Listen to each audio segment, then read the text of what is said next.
not living there anymore, but your heart never left. You smile in the mirror, but behind your eyes is a loop, an old wound, a replaying moment, a voice that said, "You're not enough," and somehow you still believe it. They've moved on. The world has moved on. But you're still standing in the ashes, holding memories like chains, wearing guilt like a second skin.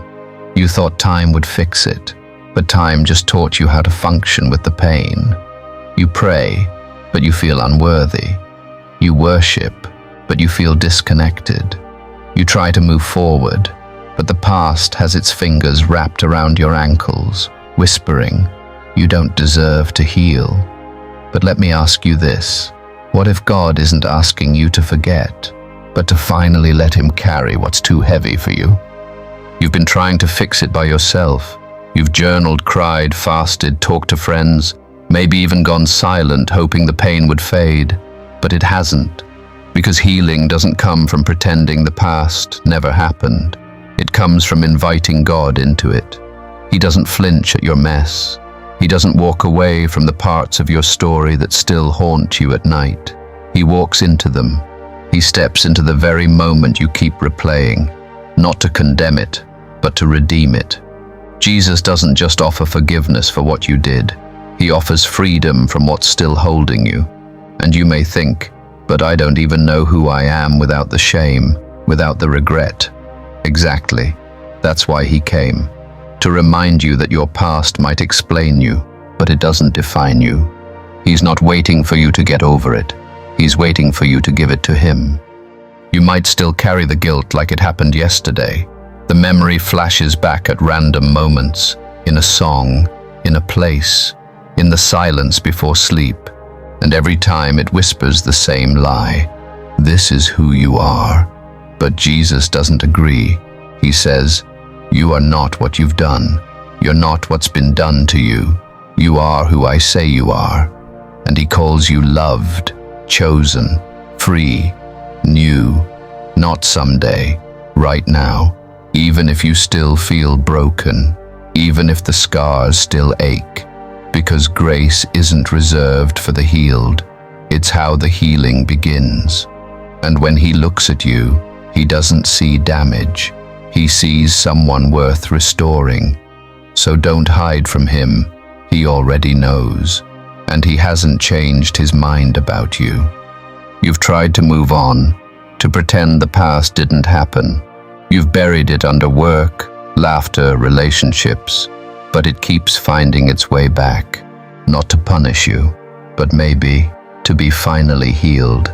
Because what's unspoken festers, and what's buried alive never stays buried. But here's the truth. Jesus doesn't shame you into change. He invites you, gently, kindly, into light. He sits with you in the rubble, not above you, not beyond you, with you. He's not impatient. He won't rush your healing, but He also won't pretend the past has no weight. He says, "Bring it to me," not because He wants to see you broken again, but because He wants to make you whole. This is the moment, not to fix it all, but to finally stop pretending you're fine. You tell yourself you're over it, that you've moved on, but the truth is, the past still owns a part of you. Every time you walk into a room, you wonder if they remember.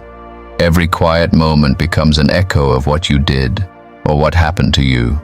The guilt still lingers, the shame still whispers, and no matter how far you try to run from it, it always seems to find its way back into your thoughts. But here's something that changes everything. God doesn't visit your past to shame you. He enters it to redeem it. He doesn't see your story as ruined, but as redeemable. When you gave your life to Christ, you didn't just get a second chance. You got a whole new identity. The old is gone, not hidden, not covered, gone. So why are you still dragging the chains of a life that's already been nailed to the cross? You are not your history. You are His. You are free. You are new. You are whole. You are not trapped. You're just not looking at the right door. Maybe that pain you carry, the regret, the shame, the memories you can't silence, isn't meant to be your prison, but your altar. Maybe God isn't asking you to bury the past. Maybe He wants you to hand it to Him, because He's not afraid of your darkness. He stepped into it, bled for it, and still calls your name. The enemy wants you to believe that what happened defines you, but heaven calls you by your name, not your mistake. So what if healing isn't forgetting, but finally seeing your story through God's eyes? What if what the world calls broken, He calls beautiful? You think you're disqualified, but grace is relentless. It doesn't expire, and neither does God's call on your life. He's not behind you yelling, "Move on." He's right beside you whispering, "I never left." The past has a voice, but so does the cross. Which one will you let speak louder? Now tell me this. What are you still carrying that God already died to set you free from?